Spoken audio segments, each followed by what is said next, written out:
أعوذ بالله السميع العليم من الشيطان الرجيم بسم الله الرحمن الرحيم إن الحمد لله نحمده ونستعينه ونستغفره ونعوذ بالله من شرور أنفسنا ومن سيئات أعمالنا من يهده الله فلا مضل له ومن يضلل فلا هادي له وأشهد أن لا إله إلا الله وحده لا شريك له وأشهد أن محمدا عبده ورسوله صلى الله عليه وعلى آله وصحبه أجمعين أما بعد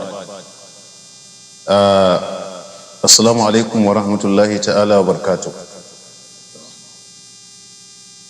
يوم muna larba wanda muna fatar ubangiji tabaraka wa ta'ala idatar da mu da sawaba da kuma alkhairi a cikin abin da zamu faɗa. A wannan lokaci wato zamu fara karanta wannan littafi mai suna usulul fiqh ko wanda wannan littafi ne mai ma'anoni da yawa. Talifi ne na Ahmad ibn Sirr Mubarak ko da kuma Abdullahi ibn Abdullahi Sayyad da kuma Abdullahi bin Abdul Hassan Tariqi. Wannan littafi yana gwada da mu cewa wato yana sanar da mu menene ma'ana ta usulul fiqh. Dalilin da yasa muka dan dauki wannan matakai saboda da dama mutane suna magana fiqhu ba san menene abin da ake kira fiqhu ba. Allah kawai mutum na magana akan fiqhu amma bai san meye fiqhu ba. Gashi kuma malamai da dama suna maganganu akan addini, suna wa'azoji daban-daban, amma abin bukata yana da kyau a kowane bangare a yi ƙoƙari mutane su san menene suke aikatawa ko ku bisa ga wani usulubi suke akai. Wannan shine muka leƙo cewa galibin mutane da malamai ba su kula da wannan bangare ba, da haka muka ga cewa wannan gibi da malamai suka dan saki a daidai wannan lokaci yana da kyau ma mu shigo da wasu bayanai gwargwadon abin da Allah ya kaddara mu faɗa domin wayar da kanmu da kuma sauran al'umma baki daya. Allah ya sa mu dace.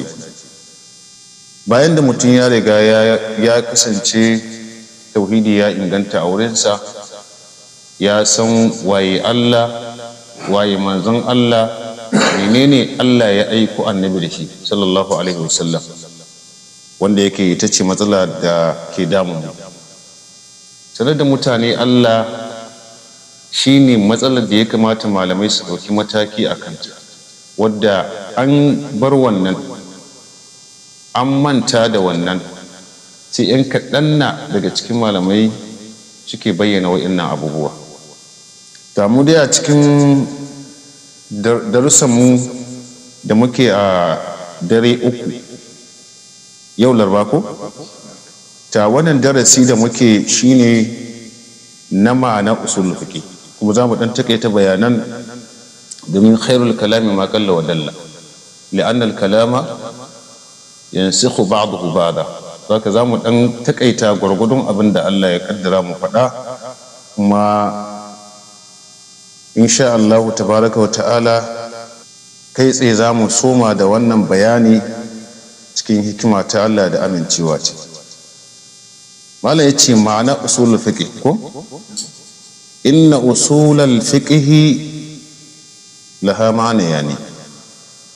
Lalle dai abin da ake kira usulul fiqh shina da ma'ana guda biyu.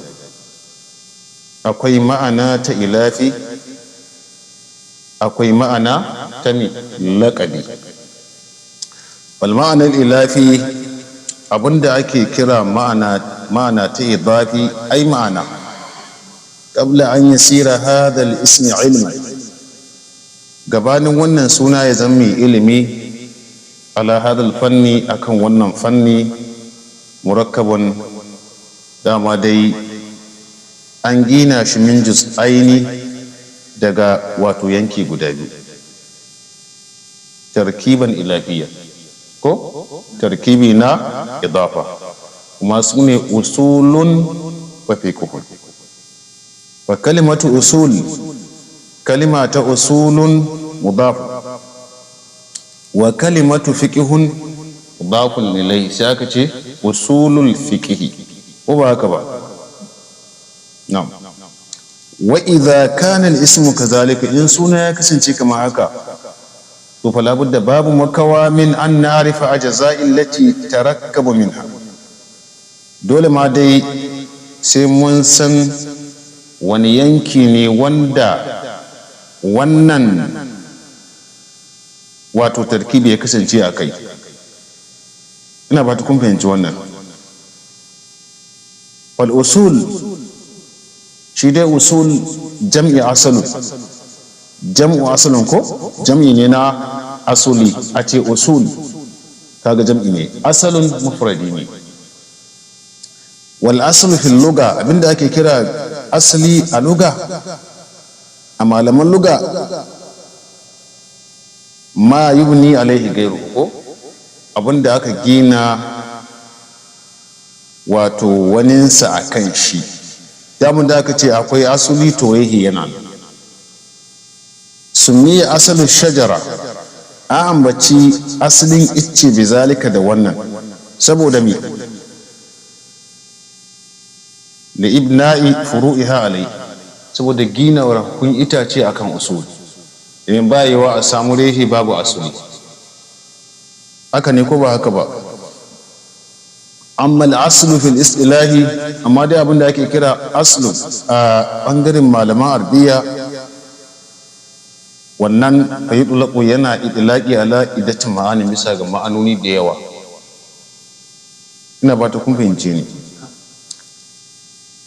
fayyidulaku akan yi idlaqi wa radu bihi a yi nufi da shi a ce mai ad-dalilu fil galib, mafi rinjaye, a ce ad-dalilu fil galib ga abin da mafi rinjaye, ana iya idlaqi ne a kansa a babin mi, a babi na istilahi. fa yuqalu, a ce al-aslu, aslu fi wujubi salati, ga wajibcin sallah, qauluhu ta'ala aqimus salata, ku tsaya da sallah. ina fata an bayyana wannan. ai ma'ana dalilu wujubi salati, dalilin wajibcin sallah. to sai dai kuma daga nan asali sallah za ta iya zama an wajabta ta, ko ba haka ba? idai kuma daga nan a wajen rehe a wani lokaci sallah ɗin ma akwai inda zai iya yiwa a ɗauke mu mutum ita idan wani hali ya samu kansa cikin wani hali da bai iya sanin wani hali yake ciki. don malamai sun tafi su da cewa duk mutumin da ya samu kansa cikin rashin lafiya wanda bai iya rarrabewa daga abin da yake, bai iya tamyizi a kai, ga wani lokaci an ɗauke mai sallah. amma duk rashin lafiyar da take damun ka, muddin kana iya sanin wanda ya zo ya gaida kai, ba ɗauke ma ka je kai sallah ba. ina fata an fahimci wannan. to kun ga ashe wato sallah tana da girma, kuma a kiyaye ta, a kula da dokokin da Allah ya ɗora a kan mu game da yin ta. wa hadha al-idlaqu huwa allazi yahummuna huna, wannan idlaqi shine abin da yake damu mu, abin da muke himmantuwa akan sha'anan. an lura ko? la'anna usulul fiqh hiya adillatu, domin usulul fiqh shine sanin yadda zaka yi sallah din. zaka yi sallah ba tare da ilimi ba, dole sai ka san ya zaka yi sallan nan, sannan zaka zo ka yi ta. wa yudlaqu, malam yace ana idlaqi ga asl wa yuradu bihi ar-raji, a ce abin da yake mafi rinjaye, ko ba haka ba? sai kawai sai a ce al-aslu fil kalami al-haqiqa, abinda asali ga magana, abin da yake ya tabbata dole mujazi, kuma bayan mujazi.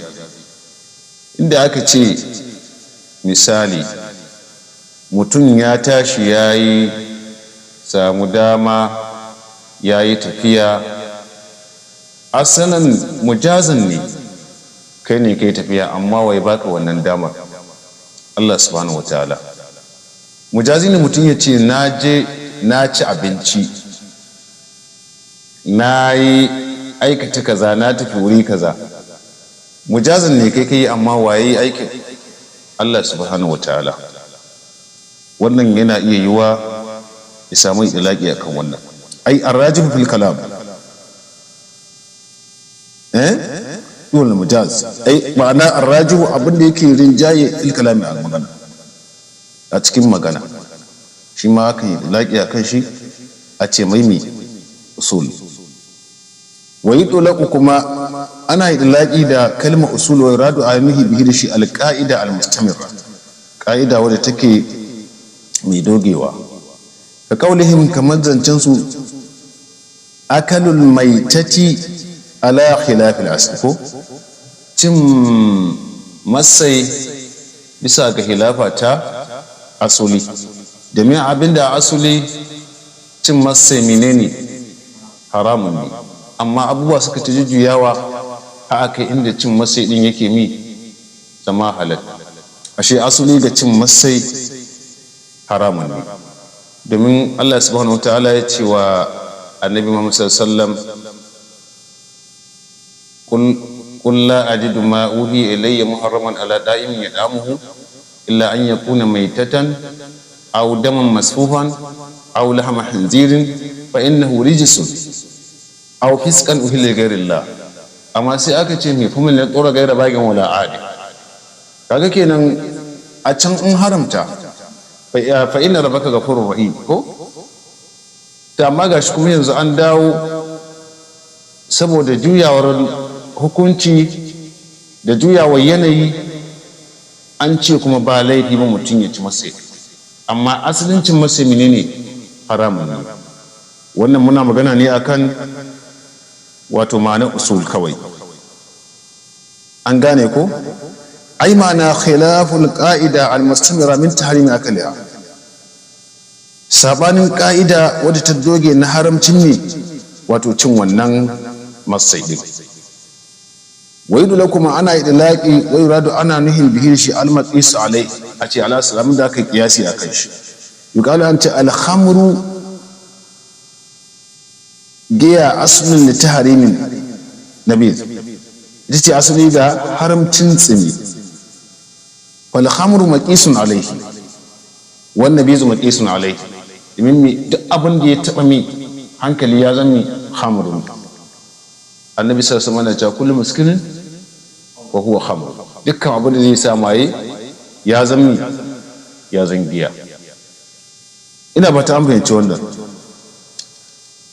Wal fiqhu shi ko abin da ake ma'ana ake kira fiqhu lugatan alfaham. Idan an ce fiqhu kawai aka dawo a gundin kalmar larabcin tana nufin alfahamu, fahimta shine fiqhu. Yuqala a ce fulanun la yafqahu, wani bai gane kaza ba, bai fahimta ba, bai lura ba. Ai ma'ana la yafham bai fahimci abin da yake ba.